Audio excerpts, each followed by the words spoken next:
जैसे कि कोई भी इंसान परफेक्ट नहीं होता, वैसे ही कोई भी स्मार्टफोन भी परफेक्ट नहीं होता। और अगर कोई इंसान परफेक्ट नहीं है तो इसका मतलब ये नहीं है कि वो एक बुरा इंसान है। वैसे ही अगर किसी स्मार्टफोन में कुछ प्रॉब्लम्स है, इसका मतलब ये नहीं है कि वो एक बेकार स्मार्टफोन है। तो मेरा कहने का मतलब ये है कि आज की इस वीडियो में मैं आप लोगों से ज़रूर बताने वाला हूँ Vivo V27 Pro की टॉप 5 प्रॉब्लम्स के बारे में। लेकिन इसका मतलब ये बिल्कुल मत समझिएगा कि मैं आप लोगों को रोक रहा हूँ इस फोन को परचेज करने से। मैं सिर्फ आप लोगों को ये डिवाइस परचेज करने से पहले सारी प्रॉब्लम से अवगत करवाना चाहता हूँ कि हाँ भाई आप क्या परचेज कर रहे हैं और उसके अंदर क्या प्रॉब्लम्स है। तो भाई चलिए, ये हमारी सीरीज का ये तीसरा वीडियो है। इससे पहले मैंने पोको X5 Pro के ऊपर मैंने ये प्रॉब्लम्स वाली वीडियो बनाई थी। उसके बाद OnePlus 11R के बारे में मैंने ये प्रॉब्लम्स वाली वीडियो बनाई थी। उसके बाद में अब इसकी बारी आ गई है। सबसे पहली देखिए प्रॉब्लम तो इसके अंदर ये है कि भाई कोई भी सॉफ्टवेयर अपडेट का प्रॉमिस नहीं किया गया है। अगर आप देखिए OnePlus 11R इसकी जगह परचेज करते हैं तो उसमें 3 साल का एंड्रॉइड अपडेट और 4 साल का सिक्योरिटी पैच अपडेट, पर इसमें Vivo ने कुछ भी प्रॉमिस नहीं किया है। लेकिन कुछ लोगों के लिए ये बहुत बड़ा इशू होगा नहीं, बिकॉज गाइस Vivo के फोन्स में रेगुलर अपडेट्स तो मिलते ही रहते हैं और ये out of the box Android 13 आ रहा है। एटलीस्ट आप ये मान लीजिए कि एंड्रॉइड 14 तो इसमें देखने को मिलेगा, पर एंड्रॉइड 15 मिलेगा या नहीं ये नहीं कुछ कहा जा सकता।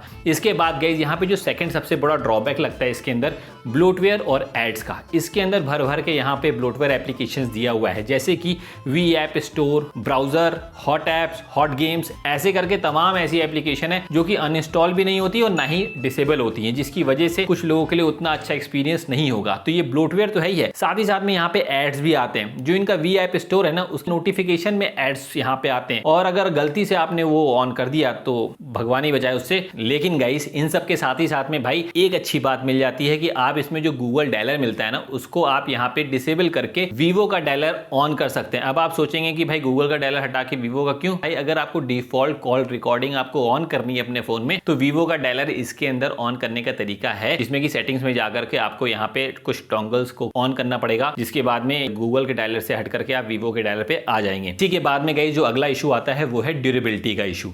यहाँ पे मैं गया था गुप्ता जी के घर पे और मैंने यहाँ पे इस फोन को एक्सपीरियंस किया। वहाँ पे गाइस देखने को मिला कि भाई वाकई में बैक में प्रॉब्लम है। मैंने आपको पहले भी बताया था कि यहाँ पे कोई भी बैक में कौन सी प्रोटेक्शन यूज करी, इन्होंने कुछ नहीं बताया, किसी को नहीं बताया। जिनको रिव्यू यूनिट दिया उन्होंने पूछा तो उनको भी नहीं आ बताया, बोला कि भाई हमको नहीं पता। तो अब आप सोचिए कि बैक में तो स्क्रैचेस आपके पड़ने के चांसेस हैं। चलो बैक वाला तो चलो केस लगा लोगे, लेकिन ये सोचो ना कि भाई फ्रंट में भी आपके स्क्रैचेस पड़ रहे हैं, वो भी लेवल 3 पे स्क्रैचेस पड़ना बहुत ही ज्यादा गंभीर बात है। यहाँ पे कुछ रिव्यूअर्स ने जिनको रिव्यू यूनिट मिला था उन्होंने बोला कि स्कॉट सेंसेशन का यहाँ पे ना प्रोटेक्शन है, कुछ लोगों ने बोला कि यहाँ पे ड्रैगन टेल का है। तो लोग खुद ही नहीं कंफर्म है कि प्रोटेक्शन दिया भी है या फिर नहीं, बल बोल दिया बस ऐसे ही कि भाई ये है। अब ये रूमर्स पे नहीं काम जो चलता ना, आज के समय में थोड़ा सा यहाँ पे ब्रांड को भी इस चीज को संज्ञान में लेना चाहिए और उसको कंफर्म करना चाहिए कि भाई ये प्रोटेक्शन है, और वाकई में कुछ अच्छी प्रोटेक्शन होती तो डेफिनेटली वो लोग शायद से बोल भी देते, लेकिन नहीं है। लेकिन गाइस मैं वहाँ पे जब गया ना गुप्ता जी के पास में, इसके बाद मैंने देखा बैंड टेस्ट, तो बैंड टेस्ट डेफिनेटली गाइस उतना ज्यादा एक मेरे लिए बड़ा इशू नहीं होगा, कुछ लोगों के लिए होगा। लेकिन हाँ, यहाँ पे ये डिवाइस बहुत ही ज्यादा थिन होने की वजह से ये टूट सकता है, बिकॉज यहाँ पे एक तो फ्रेम काफी ज्यादा पतला, ऊपर से यहाँ पे जब वॉल्यूम अप एंड डाउन वाला बटन पे है तो वहां और भी ज्यादा पतला हो जाता है। तो बेसिकली उनका जो फोन था वो वहीं से टूटा था। तो मैंने जाके पर्सनली एक्सपीरियंस किया और मुझे लगा कि हाँ ये भी एक कौन है, आपको जरूर इसके बारे में सोचना चाहिए। और इसी के साथ ही साथ में गाइस यहाँ पे ना डुअल स्टीरियो स्पीकर्स नहीं यूज किए हैं, जिसकी वजह से बहुत अच्छी यहाँ पे साउंड क्वालिटी आपको देखने को नहीं मिलती है। और ना ही सिर्फ ये, यहाँ पे हैप्टिक्स भी जो इन्होंने यूज करी है ना, उतनी ज्यादा मजा नहीं आ रही है। वो 10-15 हज़ार वाली यहाँ पे हैप्टिक्स इन्होंने यूज करी है। नेक्स्ट वाली प्रॉब्लम पे जाने से पहले भाई बहुत सारी अच्छी मैंने यहाँ पे कमियां बताई हैं। कमियां कभी अच्छी नहीं होती पर मैंने बताई हैं, आपका पैसा बच सकता है। तो डेफिनेटली लाइक करिए, कमेंट करके बताइए कि आपको और क्या कमी लगती है इस पर्टिकुलर फोन के अंदर। Even guys Vivo V27 Pro के अंदर केवल 7 5G के बैंड्स मिलते हैं, ये भी एक मुझे कौन ही लगता है, बल्कि प्रॉब्लम ही लगती है। बिकॉज गाइस यहाँ पे आज के समय में इंडिया के अंदर 5G रोल आउट काफ़ी हद तक की हो चुका है और मोटो जैसे ब्रांड जो कि 20,000 से नीचे के स्मार्टफोन में 13 5G के बैंड्स दे रहे हैं। इंडिया में तो आपको ना पता ही है कि यहाँ पे टोटल अभी राइट नाउ 12 5G के बैंड्स हैं जो कि ना रनिंग है। तो 7 5G के बैंड्स क्या सफिशिएंट है? और इस समय की मैं बात बता दूं, कम से कम 9 5G के बैंड अगर होते ना तो वो ऑलमोस्ट हर सिटीज में यहाँ पे प्रॉपरली रन करते। लेकिन 7 थोड़ा सा यहाँ पे मुझे कम लगता है। इसको थोड़ा सा बढ़ाना चाहिए था। लेकिन इसके बाद में एक और प्रॉब्लम है।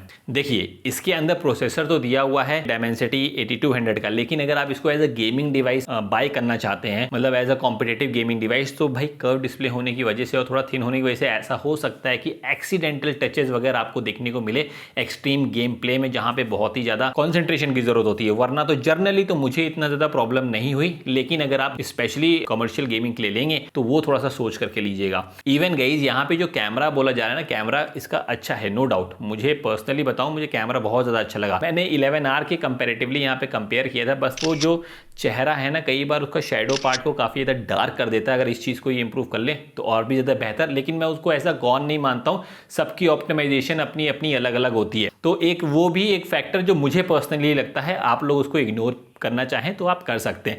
लेकिन last but not the least एक सबसे इंपॉर्टेंट फैक्टर है जो कि मैं आपको बोलना चाहूंगा, वो है इनकी प्राइसिंग।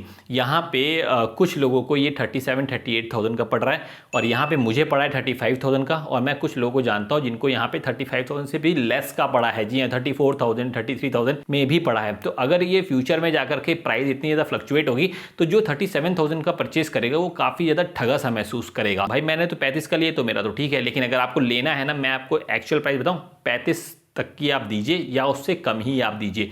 35,000 से ऊपर अगर एक नया पैसा भी जाते हैं तो भाई आप OnePlus 11R आप ले लीजिएगा, ज़्यादा बेटर रहेगा, ज़्यादा स्टडी है, ज़्यादा यहाँ पे सॉफ्टवेयर का सपोर्ट है। बाकी तो गेमिंग के लिए थोड़ा सा एक इशू है उसके अंदर, BGMI की गेमिंग के लिए, वरना तो इसके साथ में आप जा सकते हैं डेफिनेटली। तो गाइस यही था, और इसका मैं फुल रिव्यू भी लेकर के आऊँगा अगर आप लोग मुझसे बोलेंगे, जिसमें मैं इसकी अच्छाई इसकी बुराई सबको नाप तोल करके बता करके आपको बता दूंगा कि आपको इसको परचेज करना चाहिए या फिर नहीं। तो इस पर्टिकुलर वीडियो में मेरे बस इतना ही था। अगर वीडियो मेरी पसंद आ गई तो प्लीज़ करिएगा लाइक, चैनल को करिएगा सब्सक्राइब, बेल आइकन को हिट करना भूलना नहीं।